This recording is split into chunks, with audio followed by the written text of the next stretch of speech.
لە چوارچێوەی پرۆژەی ئاشکردنەوەی سلێمانی و سەوزکردنی کوردستاندا هەڵمەتی نیشتیمانی ڕواندنی 1 ملیۆن نەمام لەسەر بڕیار و ڕاستپاردەی باوفڵ جەلال تاڵەبانی سەرۆکی یەکێتی نیشتیمانی کوردستان بەردەوامە. قۆناغێکی تری هەڵمەتی نەمام ڕواندن لە پرۆژەی دارستانی ئاغجەلەر سەر بە بەڕێوەبەرایەتی دارستان و پاوانی سلێمانی بەڕێوەچوو. تەنها ئەوە نییە کە نەمامەکە بڕوێنی، ئەوە بەشێکە لە پرۆسەکە، ئەوەی جێگەی دڵخۆشیە بە هاوکاری لەگەڵ فەرمانگەی پەیوەندیدارەکان هەموو هۆکارەکانی سەرکەوتنی ئەم پرۆژەیە لە مەسلەی پاراستنی، لە مەسلەی ئاودانی هەمووی دەگرێتە خۆ و ئەوەی جێگەی خۆشحاڵەیە بەڕێوەتی دارستان و پاوان و کولانی جێبەجێکاری پرۆژەکە پەرژینێکی کردووە بە دەوری ئەم پرۆژەیە بۆ پاراستنی پرۆژەکە لە مەسلەی ئاژەڵ و هەموو ئەو شتانەی کە بە تایبەتی ئەم مەنتیقەیە کە ناوچەیەکی ئاژەڵداریە.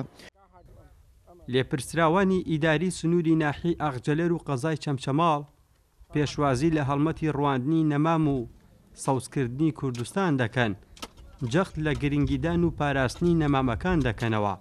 هیواخوازن هەڵمەتی لەم جۆرە بەردەوام بێت بۆ گەشاندنەوەی زیاتری سروشتی کوردستان. بەڕێز سەرۆک باوفڵ تاڵەبانی کە لەگەڵ ئەوەی خەمی نیشتیمان و نەتەوەکەی لە کۆڵناوە و هەڵگری خەمەکانی ئەم میلەتەتی، بەڵام بابەتی ژینگەیش بەلای ئەوەوە و بە لای سیاسەتی یەکێتی نیشتیمانی کوردستانەوە گرنگ و پێویستە.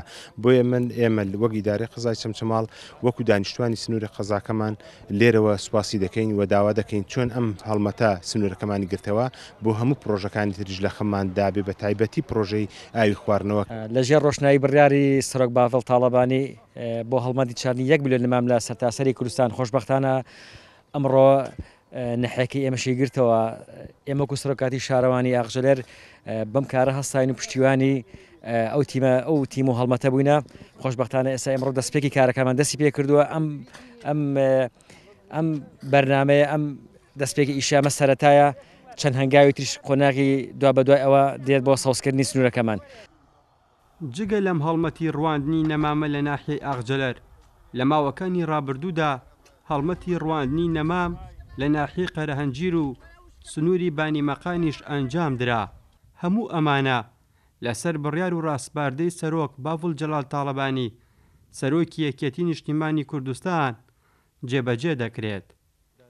ئاسۆ ئەحمەد، کورسات نیوز، ناحیەی ئاغجەلەر.